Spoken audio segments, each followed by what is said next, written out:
What if the Ottomans won in Vienna? The Battle of Vienna in 1683 was a crucial battle in Europe as the Ottomans, who have expanded into southeastern Europe all the way to Vienna, now seek to take the city and expand even further.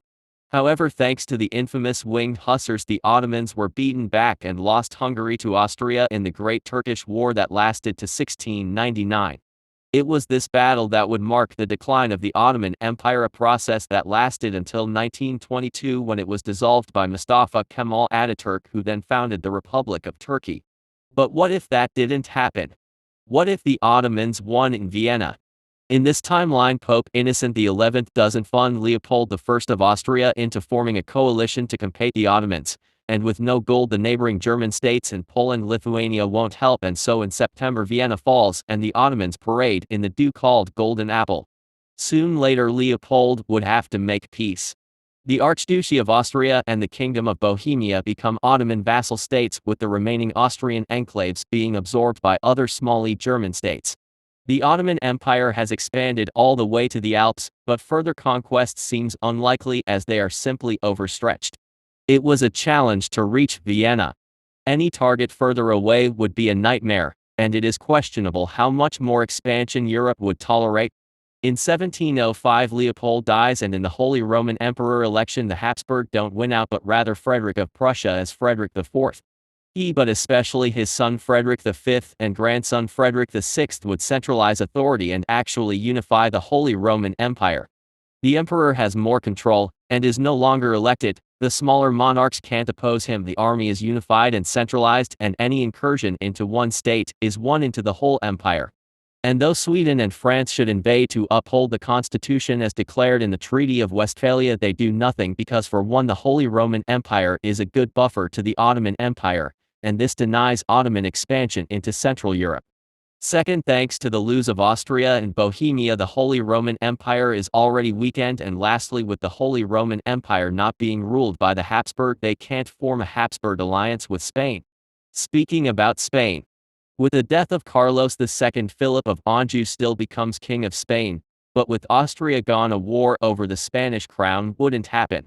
The Great Northern War, on the other hand, still happens, but earlier, as Poland, Lithuania, Denmark, Norway and Russia aren't busy fighting the Ottomans, and so with Charles XII being a teenager, Sweden is obliterated and loses Scania to Denmark, Norway, Livonia to Poland, Lithuania and Ingria and Estonia to Russia.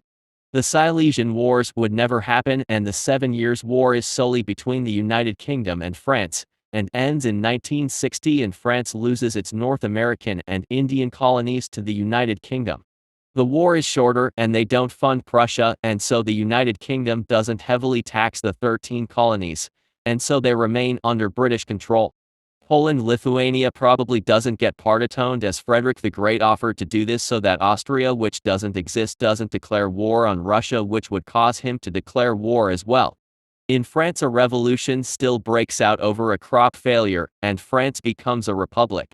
In 1799 Napoleon becomes first consul, and in 1804 he becomes emperor. France annexes the Rhineland and establishes a puppet regime between the Rhine and Elbe, with the Holy Roman Empire being left with the left bank and being forced to join Napoleon's side. Spain would still join on Napoleon's side, only to be occupied and rise up. Napoleon would still make the fatal mistake of invading Russia and then get destroyed in winter, and then get deposed twice by the rest of Europe.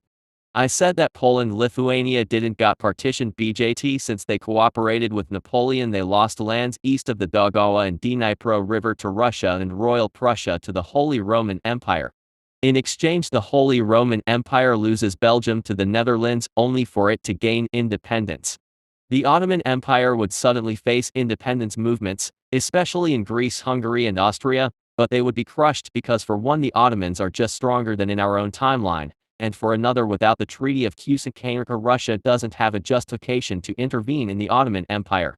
The Ottomans, though falling behind, are still a great power, but wouldn't be able to stand against all of Europe like in 1683, which caused something like a united Europe against the Ottomans to fall apart.